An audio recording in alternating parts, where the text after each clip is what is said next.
Good morning, Zio here, and today I figured we could take a break from the Hogwarts hype because, my gosh. Anyway, we're talking Netflix, so grab yourself some coffee, sit back, relax, and let's get into it, shall we?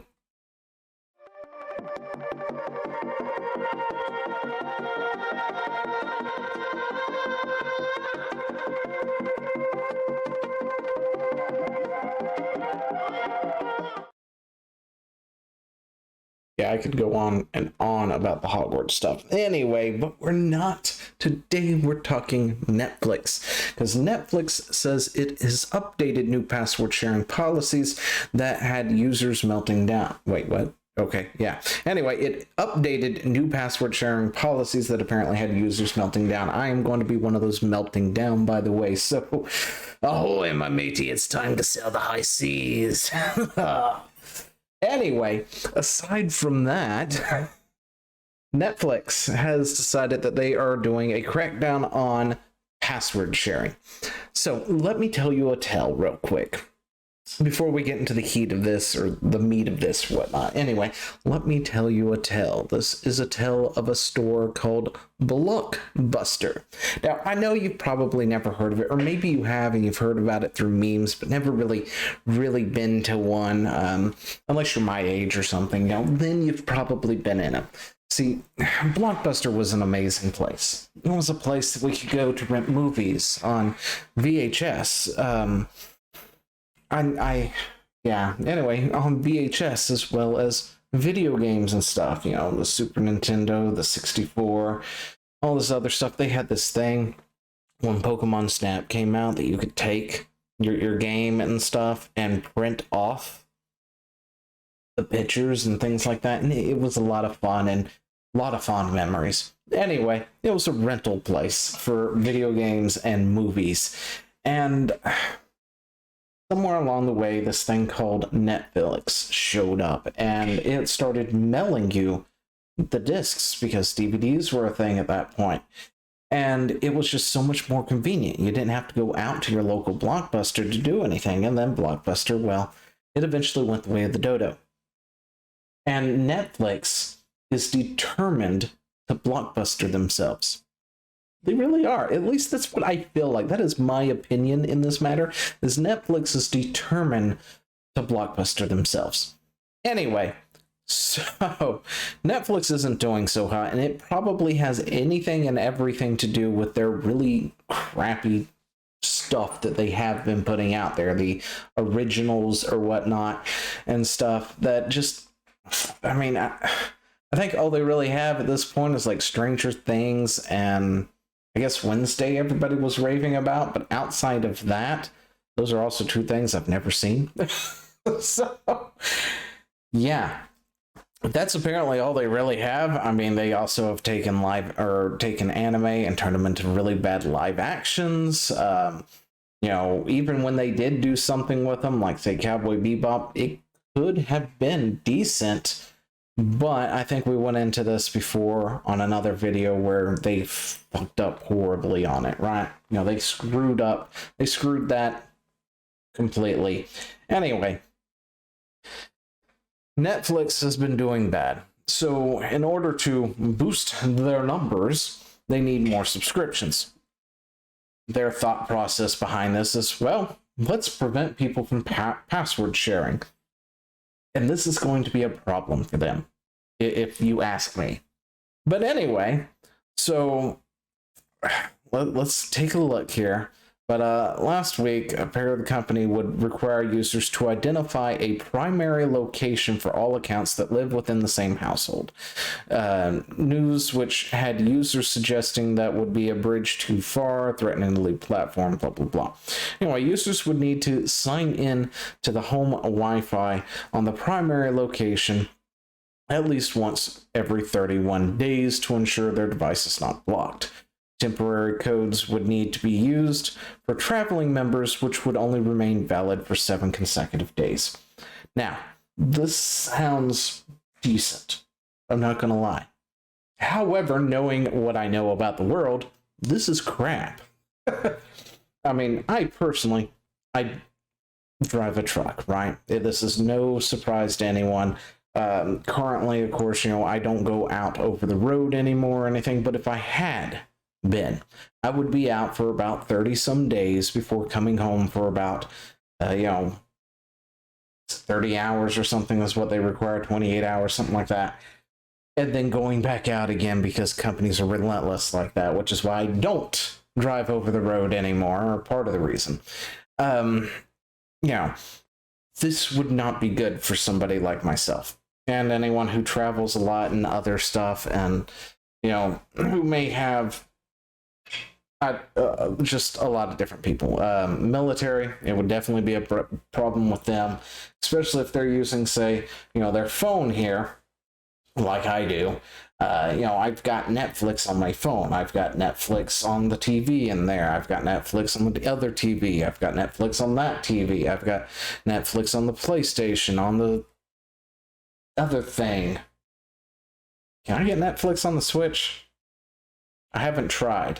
Anyway, I've got Netflix in multiple locations on tablets and other things like that. And,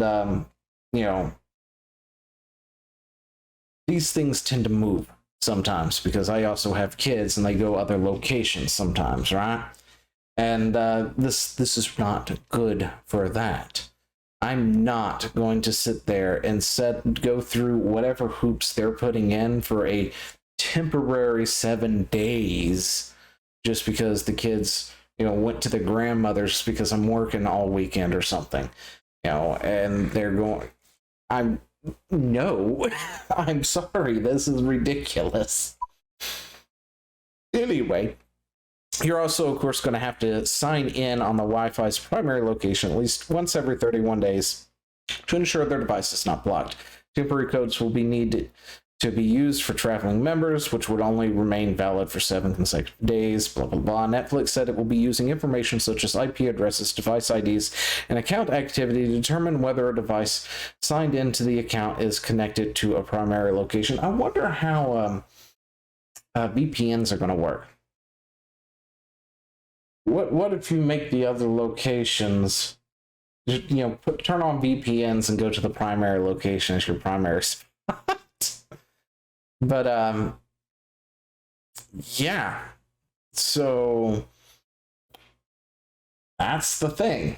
Anyway, according to a lead analyst, about 62% of the 380 Netflix password borrowers surveyed said they would stop using Netflix once the crackdown takes. Only 10% of those polled said they would be more moved to create their own account for $9.99 a month, hinting password borrowers don't see enough value on the platform. The survey suggests competitors could greatly benefit from Netflix.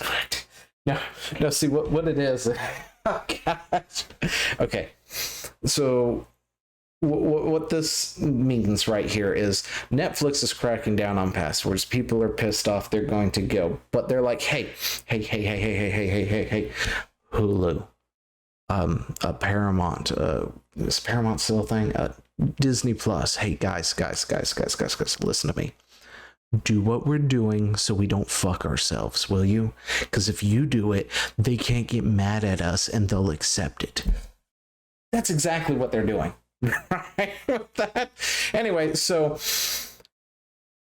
I hate re-signing into Netflix or anything for that matter. I'm not gonna lie. I use a password for it that I technically don't remember. It's written down somewhere, and it's the same with Disney and Hulu and Prime. I don't use those service, or I don't sign into them enough, but they are completely different passwords from other passwords I use for security reasons, of course, that I've got them written down somewhere because I'm not going to take the time to remember it.